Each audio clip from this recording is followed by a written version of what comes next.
I'm always asked what my favorite episode of The Simpsons is. Some fans even ask me why I haven't done more episodes. And to those people, I say it's because I've already done my favorite one, which is the one where Homer gets a brain transplant and becomes a genius, except he immediately forgets that he had a brain transplant and becomes a vegetable again. This is not only the best Simpsons episode ever made, but also the greatest story ever told, at least according to me. And there's a reason for this. You see, this episode is based on the real-life story of a man who did have a mind without limits, Sir Stephen Hawking. So here's the story of a guy who was smarter than everyone in the universe, even though he looked like this. Stephen Hawking was born on January 8, 1942, which is also the birthday of two other famous people, both of whom we've covered before, actor David Attenborough and singer-songwriter Robbie Williams. Unlike them, however, young Stephen wasn't destined for greatness. His birth was actually quite unremarkable. It's not even recorded in any official documents. He was simply the unplanned second child of parents that weren't even married. They didn't even realize they were having a baby until his mother felt some mild contractions and said, "Oh, I think I'd better go to hospital." These are the types of births that end up with the child working in sales. You never get into Cambridge selling vacuum cleaners, but that's exactly what Stephen Hawking did.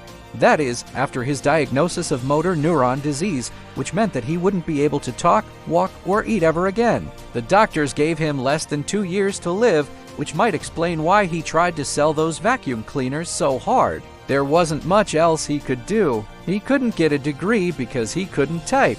He couldn't get a job because he couldn't interview. He couldn't get a girlfriend because he couldn't move. But Stephen Hawking managed to overcome all these obstacles. And by age 32, he became the youngest person to be appointed as a professor of mathematics at Cambridge University, all while being wheelchair-bound and unable to speak. But then something remarkable happened. Stephen Hawking met a computer programmer called J.C.R. Licklider, who taught him how to use a speech-generating device called a talker, which would allow him to communicate by typing words on a keyboard and then translating them into speech. As he got used to the talker, he began working on a theory of everything, which would explain the origins of the universe and unify gravity with quantum mechanics. Sadly, he would never finish this theory, nor would he ever speak again, because after getting an infection from pneumonia, his motor neuron disease worsened to the point that he couldn't even move his lips to form words, let alone type them on a keyboard. In response, his nurse and first wife, Jane, taught him a system of communication involving eye movements. She would sit by his bed, read out a selection of letters, and then Stephen would look into the ones he wanted her to spell out. Using this method, he published several books, including one titled A Brief History of Time, which sold over 10 million copies worldwide, despite most physicists struggling to make it past the title. So now you know about Stephen Hawking, right? Well, yes, but you don't know everything about Stephen Hawking because there is so much more to him than just being a genius physicist who isn't able to speak. Like, did you know that he was also a big fan of Star Trek and wrote a cameo role for himself in an episode? Or that he survived a helicopter crash when it hit a power line? Or that his research included black holes, the very thing that killed him?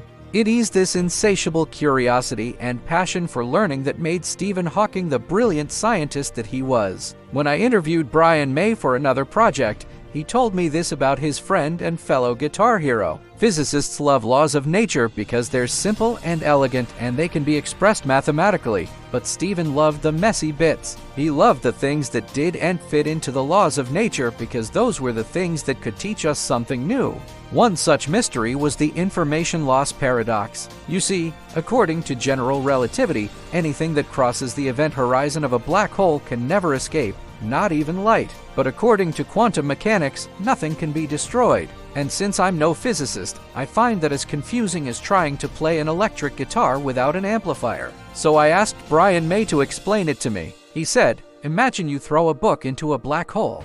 According to quantum mechanics, the book will still exist inside the black hole, but according to general relativity, the book will disappear at the edge of the black hole and the information contained within it will be lost forever." Hawking wondered if this was really the case, and if so, what would happen to the information? After decades of work, Stephen Hawking finally found an answer to this question, proving that black holes aren't entirely black and that they actually emit radiation due to quantum effects. He called this Hawking radiation, and it won him a Nobel Prize in physics. Not bad for a guy whose doctor said that he wouldn't live past 21. Stephen Hawking continued to work until his death at age 76, leaving behind a legacy that will inspire generations of scientists, and none of it would have been possible if he hadn't been able to communicate, which brings me back to The Simpsons. In the episode, Homer is given a brain transplant by Professor Frink, but then something strange happens. However, upon waking up, he doesn't remember the procedure. Instead, he thinks that Professor Frink is a close personal friend of his that he just forgot about.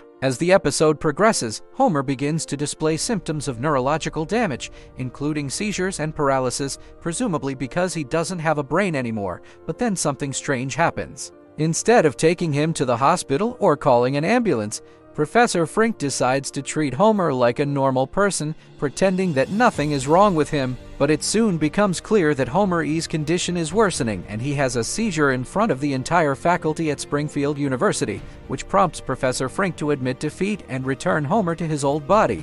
While it might seem funny to modern audiences, this was actually a bold move for a sitcom to make Dada T the time. It was widely reported that Stephen Hawking had requested to be kept alive artificially should he ever suffer a complete physical or mental breakdown, something that Professor Frink seemed to acknowledge when he said, "Good night, Homer. Sleep tight. Don't let the bedbugs bite." Some people were upset by the episode and accused The Simpsons of exploiting Stephen Hawking's condition for cheap laughs. But in reality, he took it all in good part and even sent the cast and crew a message through his speech-generating device saying, "The Simpsons is my favorite TV show and I am honored to be included in it, even if I'm the butt of the joke. So next time someone tells you that The Simpsons isn't as funny as it used to be, tell them to watch this episode and remind them that they are lucky to be alive in the era of the greatest comedy show that has ever existed, at least according to me."